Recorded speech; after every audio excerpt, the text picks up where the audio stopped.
क्या आपने कभी सोचा है कि व्यक्ति की मृत्यु के बाद आत्मा कहाँ जाती है? आज हम इस प्रस्तुति में गरुड़ पुराण के माध्यम से इस विषय पर रोशनी डालने का प्रयास करेंगे।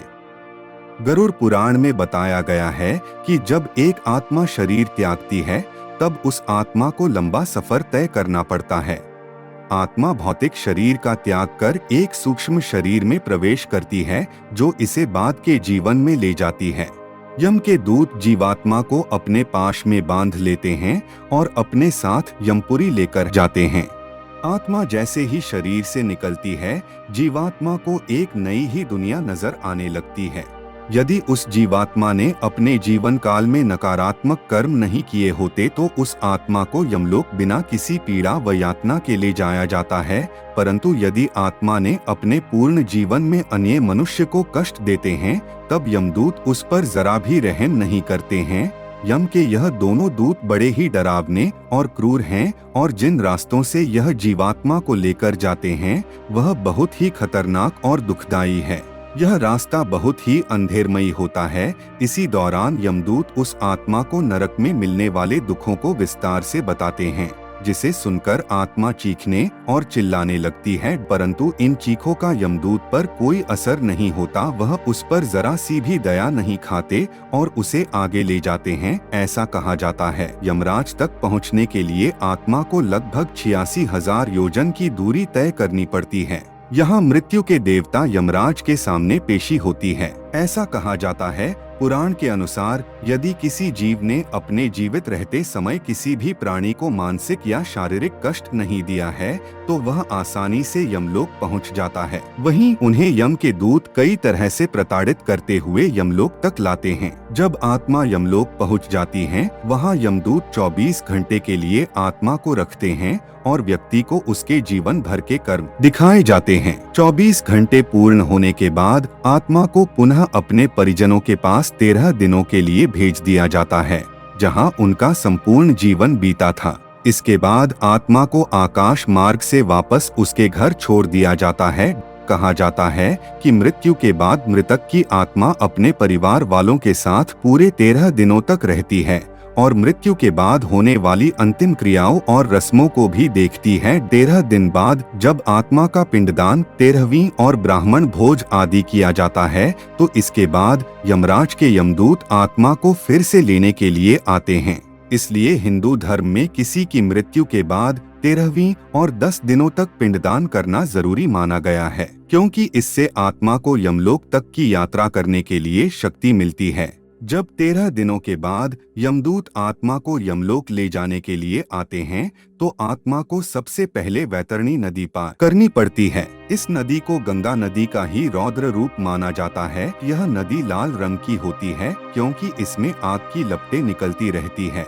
नदी पार करते हुए आत्मा को खतरनाक जीवों का दंश भी झेलना पड़ता है। इन नदी को पार करने में पूरे 47 दिनों का समय लग जाता है। लेकिन यदि व्यक्ति ने अपने जीवन काल में अच्छे कर्म किए हो या गौदान किया हो, तो उसे ये यातनाएं नहीं झेलनी पड़ती, क्योंकि उसी गाय की पूंछ पकड़कर आत्मा वैतरणी नदी को पार करती है। वैतरणी नदी को पार करने के बाद जब आत्मा यमलोक पहुंचती है, तो यहाँ यमराज उसके कर्मों का लेखा जोखा करते हैं। आत्मा मृत्यु के देवता यम से जब मिलती है, जो आत्मा के कर्मों के आधार पर न्याय करते हैं। जीवन में किए अच्छे बुरे कर्मों के आधार पर ही आत्मा को विभिन्न योनि प्राप्त होती है। परलोक पहुंचने से पहले आत्मा यमलोक पहुंचती है। गरुड़ पुराण के अनुसार जब किसी की मृत्यु होती है, तो मृत्यु के बाद जीवन में किए गए पापों के आधार पर मरने की प्रक्रिया के दौरान आत्मा को विभिन्न स्तरों के दर्द और पीड़ा का अनुभव करना पड़ता है।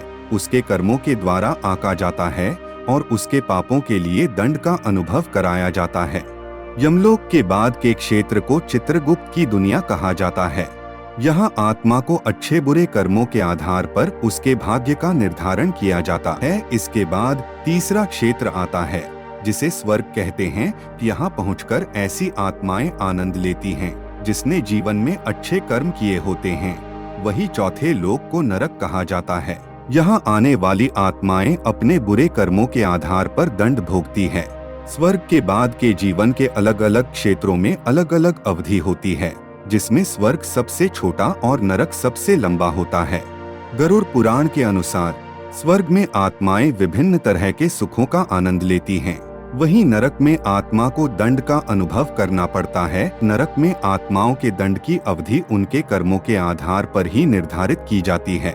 कर्म के आधार पर आत्मा का पुनर्जन्म जानवर, कीड़े मकोड़े, पौधे या जीवन के निचले रूप में हो सकता है। मृत्यु के बाद आत्मा का अंतिम लक्ष्य मोक्ष को प्राप्त करना होता है, जो कि जन्म और मृत्यु के चक्र से मुक्ति है।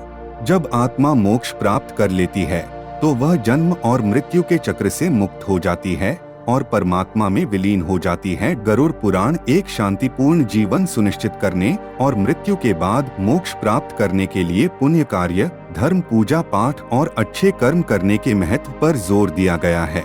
इस तरह से जीवन काल में किए कर्मों के अनुसार यमराज आत्मा को स्वर्ग या नरक में भेजते हैं। इसलिए व्यक्ति को अपने जीवन में हमेशा अच्छे कर्म करने चाहिए, क्योंकि अच्छे कर्मों का फल न सिर्फ जीवन बल्कि मृत्यु के बाद भी मिलता है। मृत्यु के बाद आपके कर्म ही आपके साथ जाते हैं। हम आशा करते हैं आपको हमारी यह वीडियो पसंद आई हो और हमारा गरुड़ पुराण को लेके आप लोगों तक जागरूकता बढ़ाने का उद्देश्य पूरा हुआ हो।